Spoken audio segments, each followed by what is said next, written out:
Richard, it's Monday. What are you doing here? It's public holiday. And we do podcasts on public holidays now. Yeah. Welcome along, everybody, to what is kind of like a halfway point between the Popture podcast and Film Franchise Fortnights. It's kind of a filler episode, and I'll explain why with the next thing I say. Anyway, I'm AJ. And I'm Richard Martin. And this is a pop culture, movies and television media podcast where sometimes we watch franchises, film franchises, and sometimes we just talk about other things. And what are we doing today? The reason we're releasing this episode off schedule is because, first of all, the big news up the top is we are changing the podcast schedule. So it's not off schedule. No, exactly. It's the start of a new schedule. You could argue that this is the first episode ever released on schedule. Yeah. So basically, because we have a few... all our content at the moment is being bottlenecked into the end of the week. So we couldn't really move talking during the movie, which is our usually weekly web series, depending on what movies come out, where we review different movies. Since we can't really move that from Thursday, and because I usually upload the podcast midnight Friday morning, it just felt like we're releasing things at the same time, and the podcast is the one that can move. So even though it's been here longer, yeah, no, but, and it's the one I'm a part of. Oh yeah, but you can make a web series as well if you like. If you want to find a bunch of cinema chairs in Auckland, you can do every second one if you like. I am coming down to Christchurch shortly. Are there any movies releasing? Yeah, there's like Incredibles 2, I think. Oh, yeah. Anyway, so yeah, the podcast, Film Franchise Fortnights, and our off-week episodes are going to be on Mondays now. Hopefully that won't affect things too much. I can't imagine it would. But maybe it will affect them drastically. Maybe we'll have to start again. But we're already pretty low to the bottom anyway, so I don't know if starting again is going to be all that detrimental. This could be what saves it. Yeah, this could be it. So that's the first thing. The second thing is this is also our first Cold Popture podcast that it's not really about anything. Like, we have some stuff we're going to say, but I don't even know what this episode's going to be called. Like, yeah, it's just a filler episode. So I've got three topics that we're going to talk about for the next 20 minutes, half an hour, because it's also going to be a short episode. And those topics are, first of all, we're going to discuss... So last episode of Film Franchise Fortnights, we discussed Scream, the Scream franchise. And after we started recording, I had a way better idea for my Continue the Franchise segment. So we're going to talk about that. And then we're going to read out some fan mail. Actually, no. We'll read out fan mail last. In between, we're going to... redo our franchise roulette, because if you listen to the last episode, you'll know that we got the 2 road trip movies and Euro Trip, but there's no reason beyond an Amazon DVD box set to believe that those movies are even like an official trilogy. So we put it to you guys on our Facebook page. We put a poll up, and last time I checked, Roll Again was winning. So which both you and I voted for. Yeah. Well, we had to vote so we could see the results. So I don't know. So yeah, and it's more. It's not a 2-vote discrepancy either. There's more votes. Yeah, beyond it's like us 3 anyway. or something. Yeah. The other one's Jess. No, so that's going to be something we're going to do second, and then if you want to stick around and listen to our fan mail, that'll be third. So all right, Richard, continue the franchise for Scream. Oh yeah, good idea. What I was thinking. Oh, okay, you go. You go. Okay, I'll go.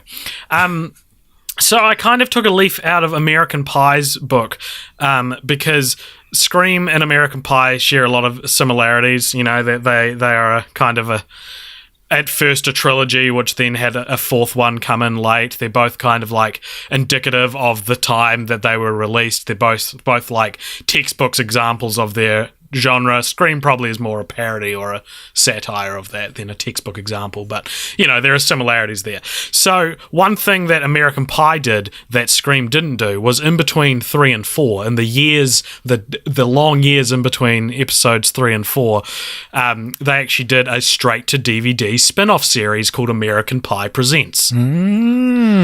So to copy it entirely, my new Continue the Franchise, which I feel is better than the ideas I did pitch, is the Scream Presents straight to DVD series.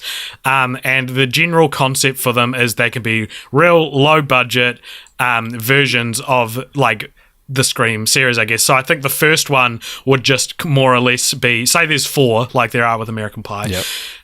The first one would more or less just be a copy, a commentary, because since Scream was a commentary on all their genres and sequels and stuff, it would be a commentary on straight to DVD sequels, and then the remaining 3 would all find a niche horror element so maybe Scream presents the second straight to DVD spin-off could be like a haunted house movie or like a claustrophobic movie, and presumably it would star Judge Reinhold, Clint Howard. Yeah. Who's the other guy that's in all of them? Booger. Yeah, Booger. Yeah, Booger from Revenge of the Nerds would appear at some point. Yeah. So I've got a plot outlined for the first straight to DVD spin-off, which I don't have a title for, so maybe we could come up with it. Okay, so let's do that. Sounds like fun. This is Scream Presents whatever, the straight to DVD, first straight to DVD spin-off. And it is about, I'm thinking, one of Randy's relatives, like Randy's cousin or something like that, right? And it's set in a different town from, where was Scream set? Woodsboro. It's set in a different town from Woodsboro. But yeah, Randy's cousin, he's the main character. It's set at a high school, and all of a sudden these murders start taking place by a ghost face, or maybe like a ghost face lookalike. However, they're a lot sloppier murders. They're a lot less consistent. The voice that you hear when he rings you up isn't the traditional ghost face voice.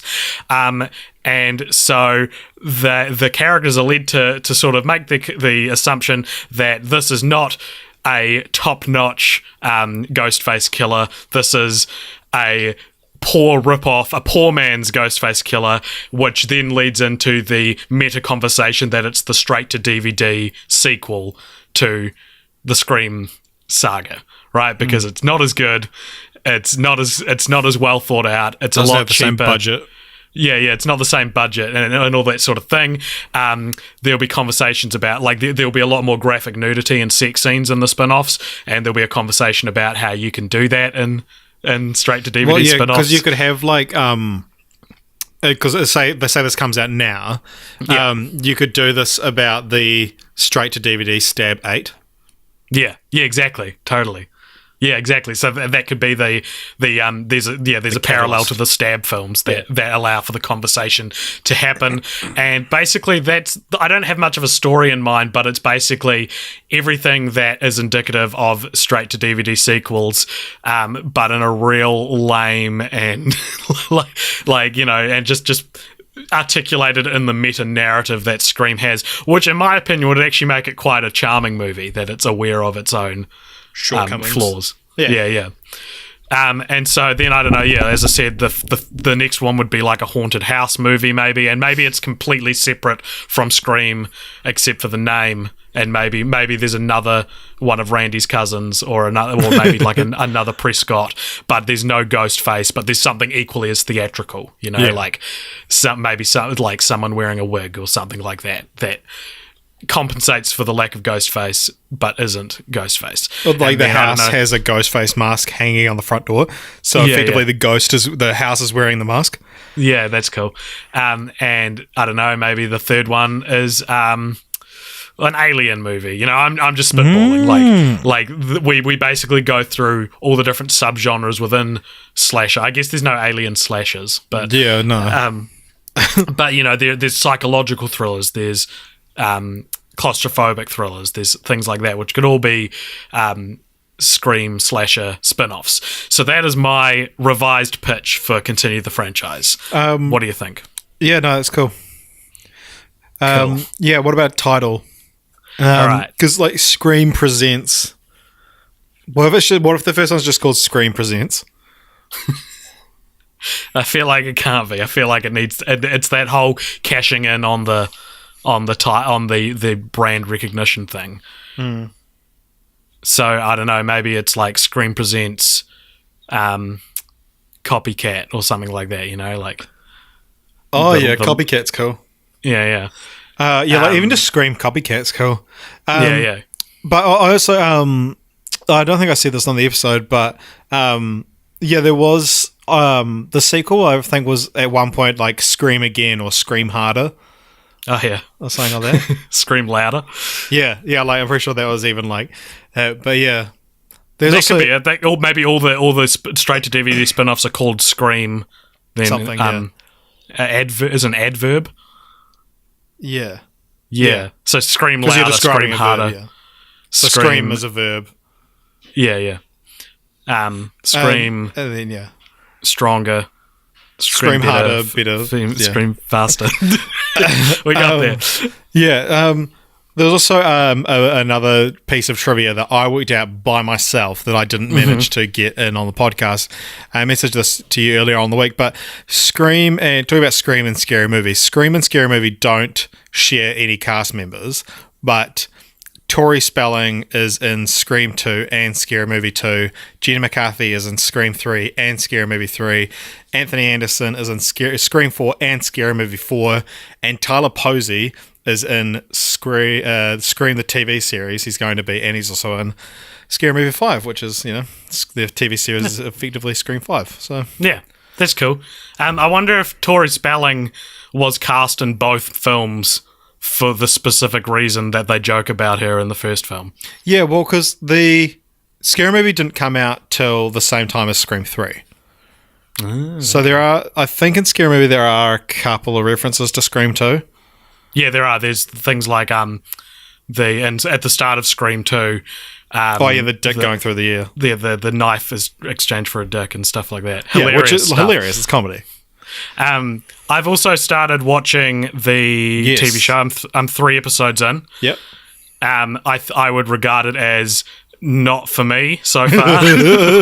Well, okay. I think I love the discussions around, as you say, like you can't do a slasher movie as a TV show and how they set that up as their challenge. I love that by the end of the first episode, they basically established that if you're going to do a slasher as a TV show, you actually have to really care about the characters. So you have to care about all the dramas that are going on. But I don't know. But they're just kind of, it's like it's still. And what I think its main problem is that it takes itself way more seriously. So it feels way more like Teen Wolf or the OC than Scream felt like a parody of that kind of stuff. Yeah. No, that's a good way to put it. Yeah, I mean, like I said, I liked it, but it's not for everyone. I'm sure I can't say it's good. I'm definitely I'm in it for the long haul because I'm a Scream completionist, so I'm going to keep watching it. And I mean, if the second season's as much better as the critics say, then I'm sure I'll enjoy it. Yeah, no, it's cool. The Halloween specials were done though. Oh, okay, because it's like they got to the second season finished. And there's still like a few loose threads, and then it's like, we're doing a Halloween special and then rebooting it, and the Halloween special just has nothing to do with the main plot. Well, I'll check it out, and maybe we can do it.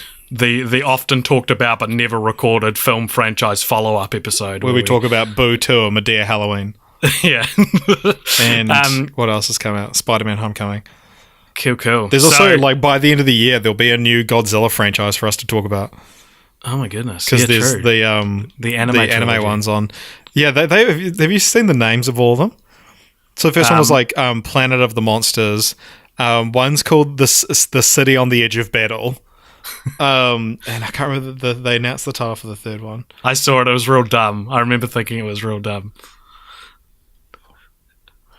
Yeah, I'm just trying to pad while I find. Okay. I mean, I'm not really trying to pad. I am successfully padding, as you could say. No, this is padded out. Yeah. Like, if you fell off your bike, you'd be fine. Second film in the trilogy is titled Godzilla, City on the Edge of Battle. And the third one, the translations vary from Godzilla Planet Eater to Godzilla Eater of Stars. And that should be out in November. All right. Oh, City on the Edge of Battle is already out. Okay. They came out pretty quick, didn't they? Yeah. And they've also said that they're not going to do a sequel to Shin Godzilla. Yes. No, they're making doing... Shin Godzilla the lone the George Lazenby of Godzilla eras. Yeah, Toho's doing their own cinematic universe. Which they already did. That's already what they did. Yeah, like Mothra and shit. But they're going to introduce Mothra, King Ghidorah.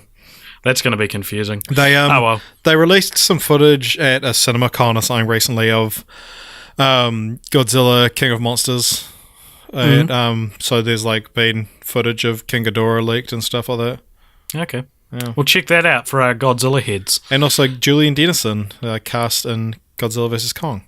Great. From Deadpool. And so if you guys like hearing the New Zealand accent completely out of place, you're going to love Godzilla vs. Kong. It's weird because I didn't mind him in Deadpool. But I feel like if we keep casting him and keeping his New Zealand accent, it's going to be that Rhys Darby syndrome where, you can't see Rhys Darby as anyone other than Rhys Darby in whatever reason. Yeah, well, it seems like everyone's just going to keep casting Julian Dennison. I mean, he seems like a good kid, but, it just as, this fat street kid who, talks with a funny voice. Because you look at someone like Jermaine Clement, and at least he has his go-to British accent, which slips into the things he's in more. Yeah, but he's on Legion, and he was exactly. Boris, and it's just Boris. That's his accent he always uses. But and Men in Black 3 was that? Yeah, Men in Black 3. Yeah. And he makes out with Nicole Scherzinger on the opening scene. And I was like, sure, this guy's taken off. Yeah. But it's funny, other, I'd love to know some of our, American listeners, if this line got a laugh from you guys if you saw Deadpool 2. But in Deadpool 2, when Wade is talking to TJ Miller's character, Weasel, at the bar, and he says something just this a kid from New Zealand. I wonder, did they get a laugh in American cinemas? Because that was the biggest laugh of the film in New Zealand. It's not a joke. Kid just is from New Zealand. He says in my theatre, he said New Zealand, and there was a bit of tittering, but then one guy behind me went, yeah. Yeah, in my theatre, that was the biggest laugh of the film. Just the fact that he mentioned New Zealand. Everyone's I was waiting for him to say it. He said it. It is surreal. Same thing with Thor Ragnarok. It is surreal to see what has always been a very close to home and local vibe being in the biggest movies in the world. You know? It is. Especially when you think back to where Flight of the Conchords originally pitched their show to TV3, which is just one of the 2 channels in New Zealand that play stuff like that. And they said, it's too Wellington. And the rest of the country wouldn't get it. And then they took it to HBO, and obviously the rest is history. But, yeah, that's weird. how, niche our humour feels, and now it's being stolen by the rest of the world. Yeah. Well, because if an accent isn't American or English in, a blockbuster film, I notice it. Yeah. Those are the only 2 acceptable accents. Yeah, Woody Harrelson's Australian wife in 3 Billboards. Yeah. Why is she Australian? Yeah, it is weird. I was actually in Arrested Development. I've been rewatching the original run, and the nurse that Buster falls in love with at the end, her name's Adelaide, and she's Australian. Yeah. Oh, well. Anyway, all right. So, do you want to pull up the random number generator, and we'll re-roll our roulette? Random gen, as we call it. I've got the list. So, right open in front of me. We've got all sorts on here. We've got Honey, I Shrunk the Kids. 82. We've got... Huh? 82. 82. 82 is... Oh my god! I can't believe this. I was literally talking about this franchise 2 days ago with someone. Wow. Don't bloody keep me in suspense, mate. What is it? Next franchise. This is so much better than Road Trip. How many The films is it? next See if I franchise- can give me some clues and see if I can guess it. Okay, it's a trilogy. It's a trilogy. Okay, it the first two films are more adult oriented, and the third film is child friendly, from what I understand. Have you seen them? I've seen bits of all of them. I don't think I've ever sat through a whole one. Right. We're talking late 80s, early 90s. Late 80s, early 90s. Does it have a breakout star? No, but there are stars in it. Right. Does it is it sport related? No. Is it science fiction? No. Oh. Have I seen them? I don't know. All right. They've got really good titling schemes. They're not numerical. Is it MVP? No. AJ's most anticipated. Most valuable primate, dude. Like, And we most gotta get them. extreme primate. No, So it's not they're MVP. just numbered 1, 2, 3. No. All right, you'll get it if I tell you this. Okay. The first one's like the title. Yeah. Then the second one is the title and the word to, like TOO. And the third one is the title and the word now. I can't think. All right, next franchise, we are watching the John Travolta and Bruce Willis led trilogy. Look Who's Talking To, Look Who's Talking, Look Who's Talking, Look Who's Talking To, and Look Who's Talking Now. Wow. Where the baby talks, then the other baby talks, then the dogs talk. Oh, is that? I didn't realize that. The twist. And this will also be our second franchise off the top of my head that depicts sperm racing to an egg What was the first one? after Son of the Mask. Is that in there? What? Maybe I've blocked that out. Yeah, it's like there's like green sperms that race to the egg in Son of the Mask. Oh, yeah. Also, I should mention Jamie Kennedy just popped up in my life again the other day. he's in Arrested Development, and it's like the way it's referenced is it's like it was done by Jamie Kennedy. Like it's supposed to be this big reveal of like a huge celebrity, but it's Jamie Kennedy of Son of the Mask fame. All right, so next, I'm so glad. I've been waiting for that one ever since we started this podcast. It's going to be a good one because it's so absurd. All right, so tune in next franchise for the Look Who's Talking trilogy. But before we go, Richard, I've got a buttload of fan mail to read out to you. I've got Get it out of there, mate. 4 bloody pages of it, mate. Oh shit. So cast your mind back, Richard, to the Hangover trilogy. Oh Jesus. Which we did on YouTube. Someone named Ewan Makes Movies commented, and he said, "Really enjoying this podcast, boys." Oh bloody good on you, Ewan. You Thanks, keep Ewan. making those movies. Yeah, you do that. On our Oscars Important or Dumb, or whatever it was called episode.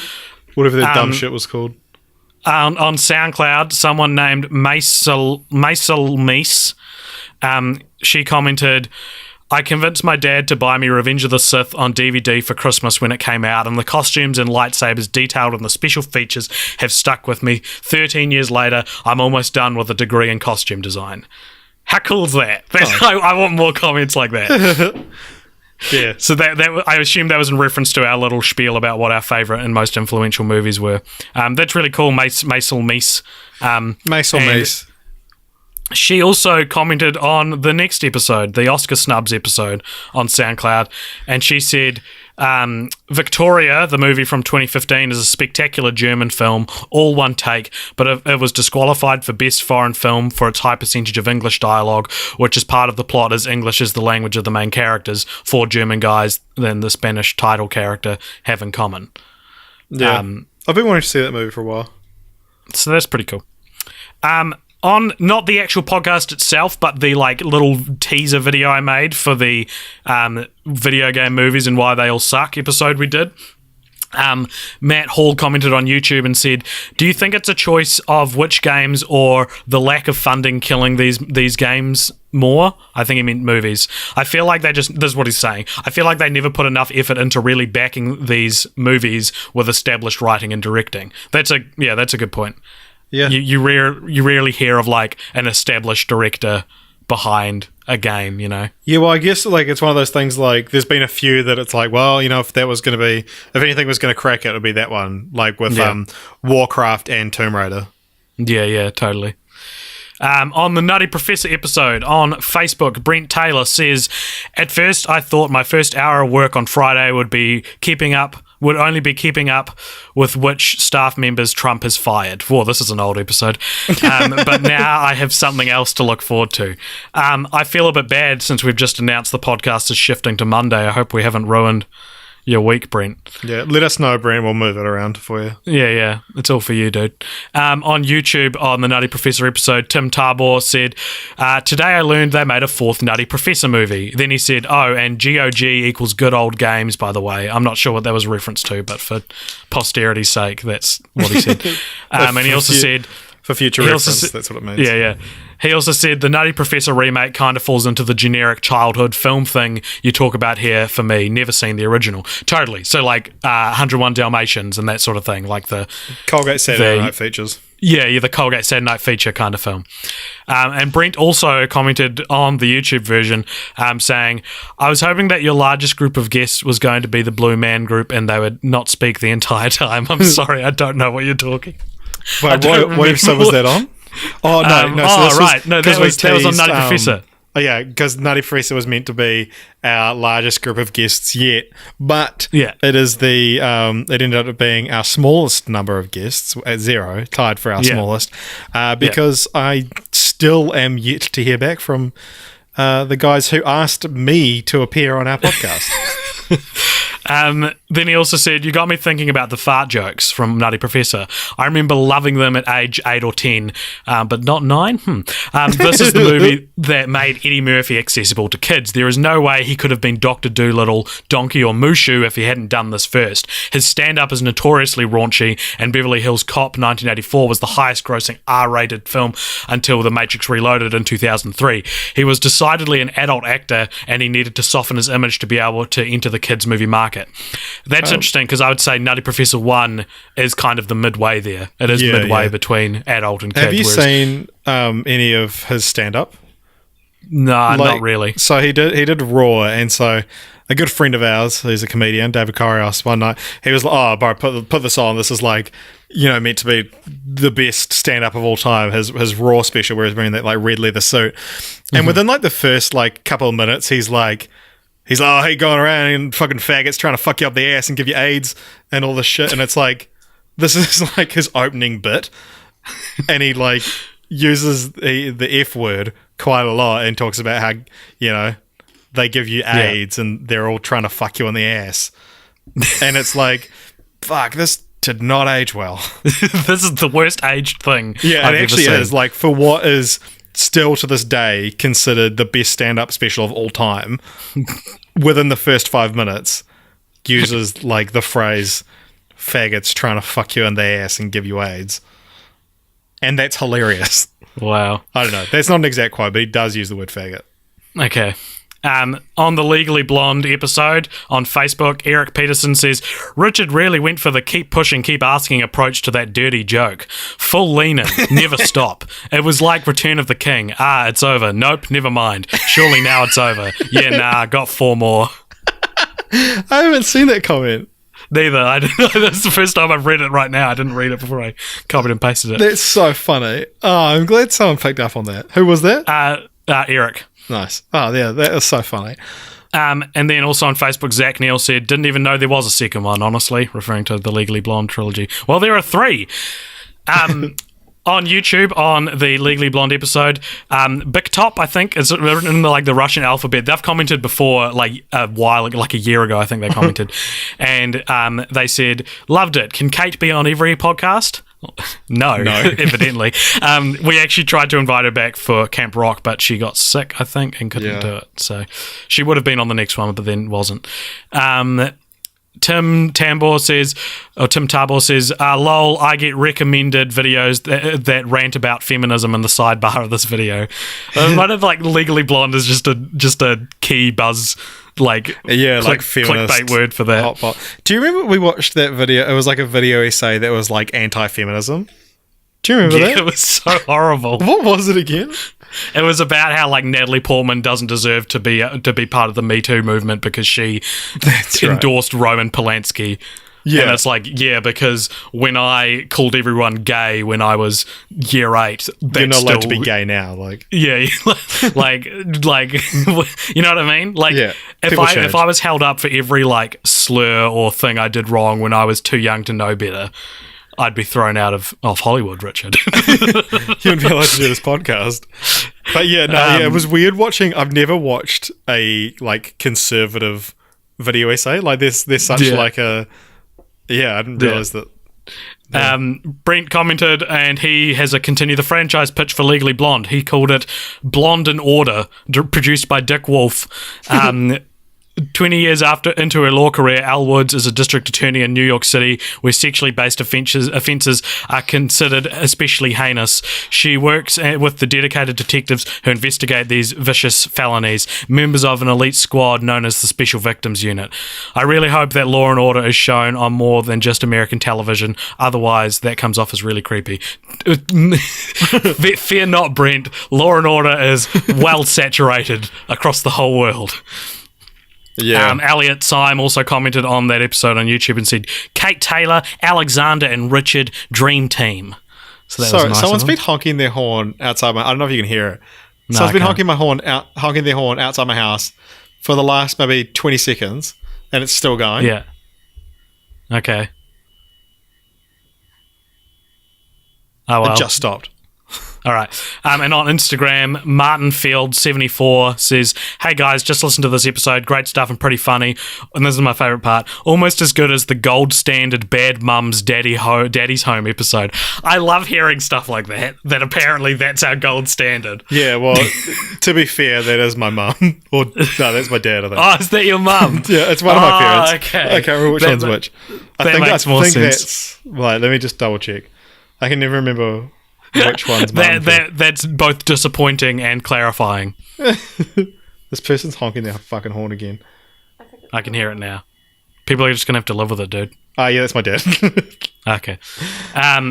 On the interview with movie trailer editor Zoe Dunn episode on Facebook, Craig Major says, listen to this during the commute this morning and really enjoyed it. Zoe was great and had some fascinating insights about stuff film fans either take for granted or don't even consider. Excellent interview, chaps. I really dug it and keen to see/hear more content like this from you guys. Yeah, so if you only know us from YouTube, check out our SoundCloud because every off week we still post stuff there that is stuff like interviews with movie trailer editors. We also just posted an interview with the kid who played Anakin Skywalker's first victim, so that was pretty cool. Yeah, I like, it's one of those things, like I want to pursue these things more, but it's like anyone famous enough that's like noteworthy, they're not going to respond to us.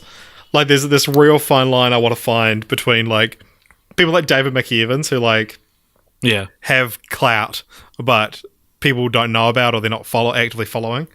Yeah, well, that's what I think Cold Popture exceeds in. This is what I pitch when I'm not pitching film franchise fortnights. How I pitch Cult Popture to people is I say that we focus on the more niche side of pop culture instead of, we don't interview Matt Damon, we interview Ross Beekman. If he's keen for an interview, we'll do it, but we'll only ask him about the talented Mr. Ripley. Yeah, exactly. So with that being said, though, if our listeners know anyone, that they think would suit, that'd be great. Yeah, if you like anyone that works at like interest in an interesting thing in the industry, or like knows someone who's like anything. On the Camp Rock episode on Facebook, Tyler Brayley says, I think Richard likes Camp Rock way more than he lets on this podcast. But holy shit, if Camp Rock actually existed, it would be a hot spot for teenage pregnancy and underage drinking. If I had attended Disney's Camp Rock as a 15-year-old me, I would have been kicked out. I don't know if our teenage selves would have even gotten along. Yeah. We sort of talked about that in the episode itself. And on YouTube, Tim Tabor says, half expecting you guys to roll Gremlins next week in reference to us rolling Critters. On the Critters episode on YouTube, David Brown has returned. Hey, the prodigal son.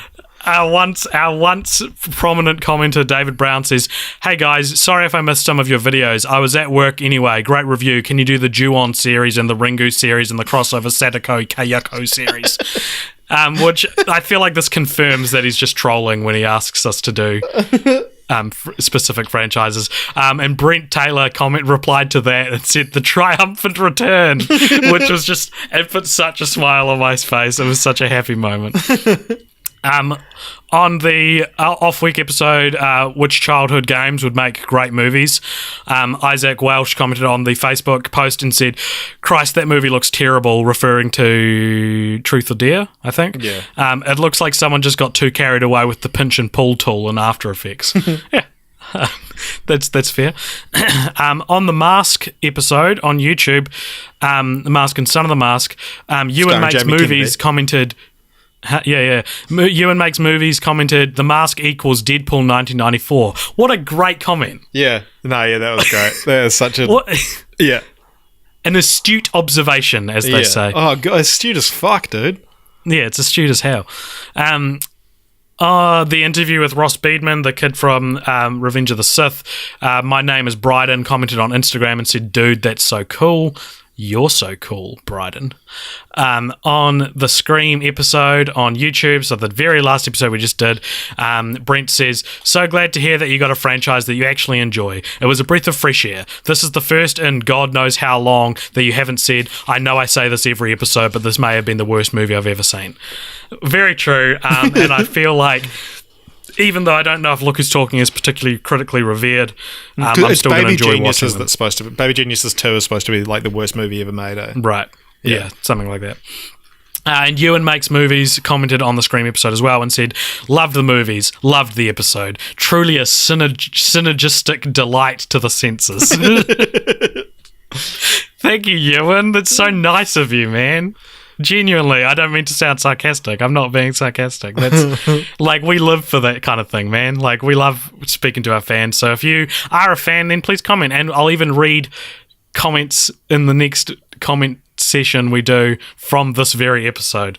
Whoa. Making it our first ever fan mail dedicated episode that has fan mail delivered to it. So yeah, that's about it. If you liked this, jump on Facebook, give us a wee like. Catch us next Monday. Yeah. What are you doing next Monday? It's your episode. I have no idea. I am glad it's not this Friday though. Yeah, exactly. Because I am like, I real want to like hunt down like a cool, F-list celebrity. Yeah. And chat to them. Well, now that you've called them F-list celebrities, that might impede it. No, well then I'll be like, I was surprising. I've got bloody, I don't know. An E-list. Yeah. And we're also on YouTube and SoundCloud, as I said, and iTunes and Instagram. So go check us out on all those platforms, and please enjoy your day. Please enjoy your day. Seriously. Don't just not enjoy your day. All right, goodbye, everybody. See ya. Cool.